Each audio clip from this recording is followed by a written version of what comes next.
आज मैं आपको एक ऐसी कहानी बताने वाली हूँ जिसको आपने कभी सोचा तक नहीं होगा। हाँ, सही सुना आपने, सोचा तक नहीं होगा। ऐसी डरावनी कहानी जो आपको सोचने पर मजबूर कर देगी कि क्या सच में ऐसा भी हो सकता है। ये कहानी मैंने भी कहीं सुनी हुई थी, बहुत दिनों बाद भी मुझे ये याद है। उसका कारण भी वो कहानी ही है जिसने मुझे उसको याद करने पर मजबूर कर दिया। ये कहानी है बहुत साल पहले की, जब हमारे ज़माने जैसे कंप्यूटर मोबाइल नहीं हुआ करते थे। लिखने का काम कलम से और कागज़ पे लिखाई होती थी। बात करने का जरिया था वो लैंडलाइन फ़ोन, जो कभी लगता था या कभी आउट ऑफ सर्विस होता था। दूर दराज के ठिकानों में तो बहुत मुश्किल होती थी दोस्तों। ऐसे ही किसी दूर सुनसान ठिकानों की खोज में एक लेखक निकल पड़ा था। उसको अपनी कहानी लिखने के लिए शांति, अकेलापन चाहिए था। वो अपने बीवी और अपने बच्चों को अपने घर में रखकर चला गया। ये उसका हमेशा का काम था। सो घर वालों को इसकी आदत हो चुकी थी। उस लेखक का नाम था अशोक। अशोक बहुत ही काबिल लेखक था। वो किताबें लिखता था, नाटक भी लिखता था। अपने जिले में उसका बड़ा नाम था। उसी पर उसकी रोजी रोटी चलती थी। काफ़ी पैसा उसने बना लिया था। अब उसके पास मोटरसाइकिल भी थी और पक्का घर भी। लेकिन दोस्तों, कहते हैं ना, जब कुछ मिल जाता है तो कुछ और पाने की चाहत जन्म लेती है। वैसे ही कुछ अशोक के साथ भी हुआ। उसको कामयाबी मिल चुकी थी, लेकिन वो और ऊपर पहुंचना चाहता था, जहाँ से ये दुनिया उसको छोटी लगे। अशोक एक गांव में पहुंच जाता है। वहाँ के डाक खाने में पहुँच के किसी की पहचान बताता है।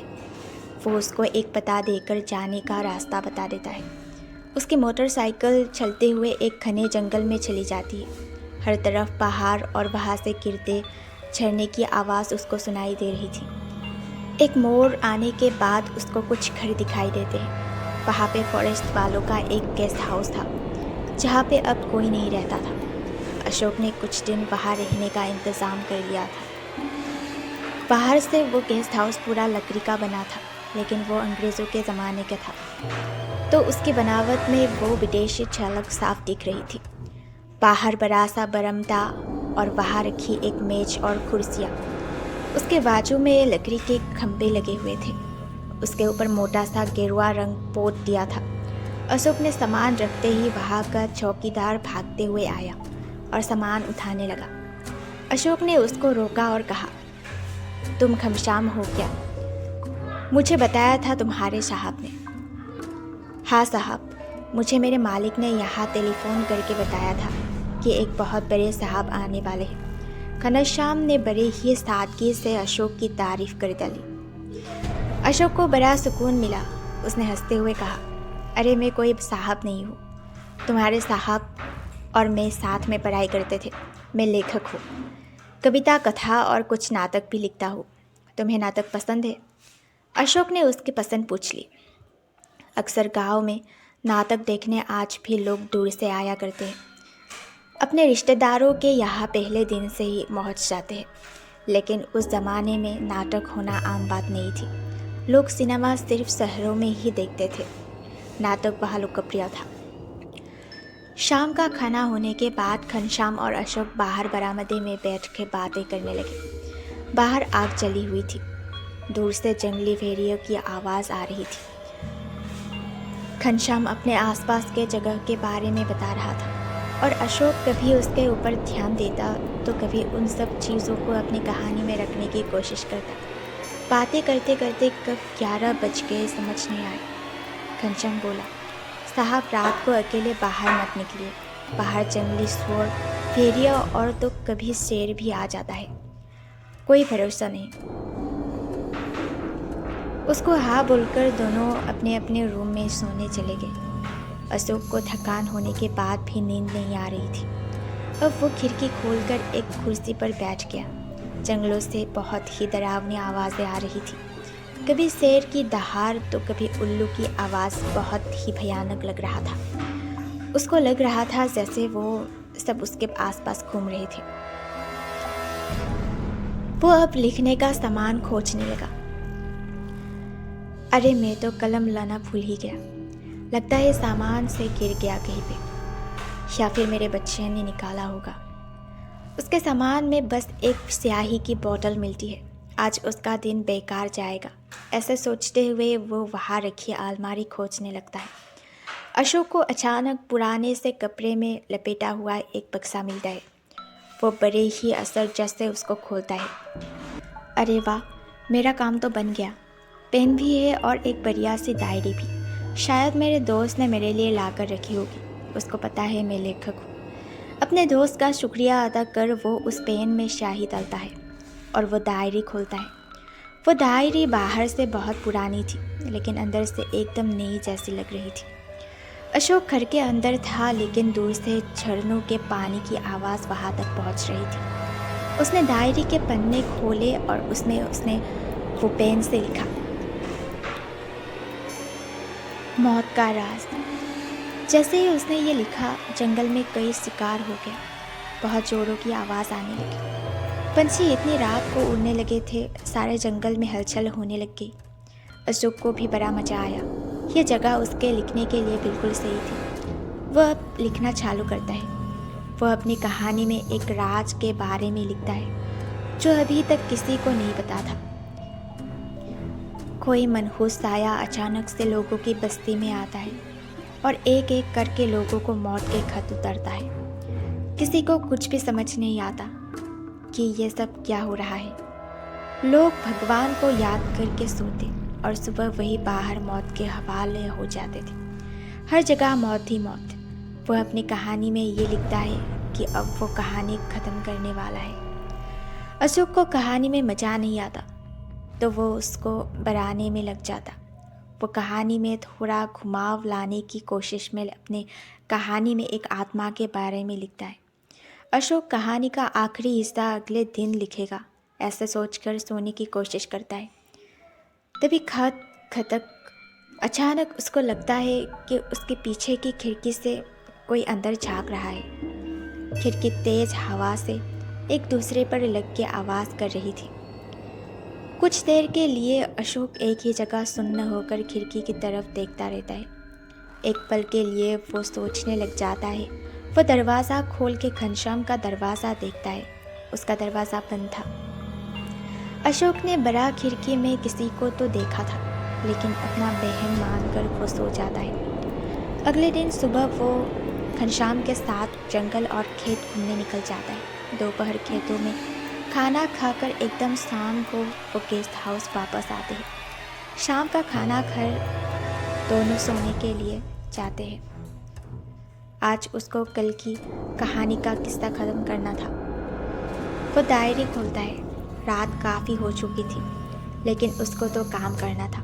लेकिन आज जैसे ही उसने कलम उठाई, खिड़की जोर से खुल गई।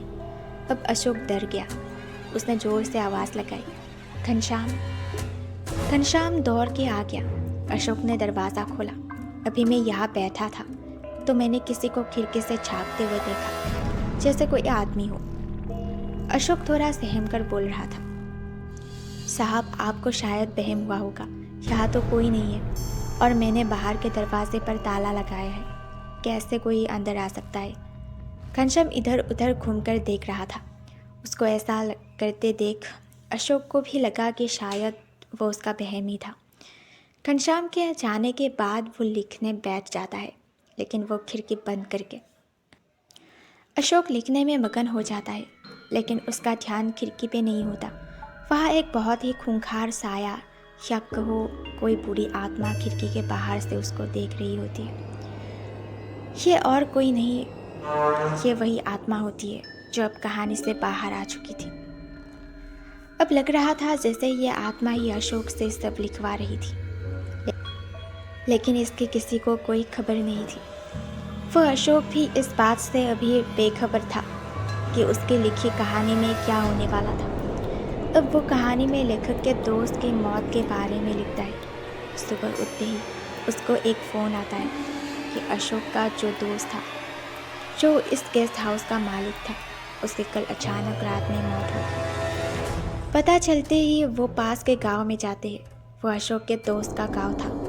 उसको आखिरी क्रियाक्रम के लिए वही लेके जाने वाला था। मौत मनो एक बंद लिफाफे में थी। किसी को कोई खबर नहीं थी। पुलिस भी हैरान और परेशान थी। अशोक को बहुत बुरा लगा। अब उसको गेस्ट हाउस में रुकने का मन नहीं था, लेकिन अब उसका काम होने को था। वो कहानी को ख़त्म करना चाहता था। आज वो उस पेन से लिखता है कि उसके गेस्ट हाउस का नौकर जो उस कहानी में था, उसको जंगल में कोई जंगली जानवर मार डालते हैं। दूसरे दिन सुबह घनश्याम का कोई अता पता नहीं था। दोपहर तक राह देखने के बाद अशोक अपने साथ बाजू के लोगों को लेकर खोजने निकल जाता है। शाम को एक सरवाहा वहाँ आ जाता है। बाबूजी जल्दी चलो।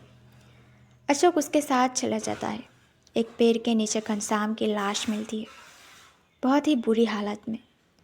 जानवरों ने उसको पूरी तरह फाड़ दिया था, देखने लायक नहीं था। पुलिस ने उस लाश को पोस्टमार्टम के लिए भेज दिया। अब अशोक को कुछ अजीब लग रहा था। अशोक भी बहुत थक चुका था। गेस्ट हाउस आकर वो अपनी कहानी ख़त्म करना चाहता था। इतना सब होने के बाद अब उसका मन नहीं लग रहा था। आते ही उसने डायरी निकाली और वो पेन से उसने लिखा कि अब वो कहानी वाली आत्मा लेखक के परिवार को भी ख़त्म करती है। लेकिन किसी को कुछ पता नहीं चल पाया था। ये सब लिखने के बाद वो पानी पीने बरामदे में जाता है। वापस आता है तो वो अंदर का मंजर देखकर उसके पैरों के नीचे की ज़मीन खिसक जाती। उसके डायरी के पास एक बेहद ही डरावनी आत्मा खड़ी थी। अशोक की तरफ देख रही थी। अशोक चिल्ला उठा। बाजू के घर वाले भी आए।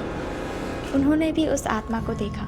कुछ देर वहीं रुककर वो अचानक गायब हो गई। अशोक ने अपनी कहानी वाली डायरी उठाई और उसको गौर से देखने लगा। उस पेन से लिखी हर चीज़ उसके सामने जैसे जन्म ले रही थी। उसको यकीन नहीं हुआ, लेकिन उसने उस कहानी में जो लिखा था वो सब हो चुका था। दोस्त और नौकर की मौत। अब अशोक ने लेखक के परिवार की मौत के बारे में लिखा था। लिखा हुआ तो वो मिटा नहीं सकता था, इसलिए अपनी गाड़ी लेकर बहुत तेज घर पहुंचने निकल जाता है। कहीं ना कहीं उसको ये एहसास हो गया था कि उस डायरी या पेन की वजह से ये सब मौतें हो रही थी। अब वो जो भी लिखता वो सब असलियत में हो रहा था, लेकिन देर हो चुकी थी, बहुत देर हो चुकी थी। घर के बाहर अशोक के रिश्तेदार थे, बहुत भीड़ थी। अशोक थरथराने लग गया। उसके पैर भारी हो गए और चलना मुश्किल हुआ।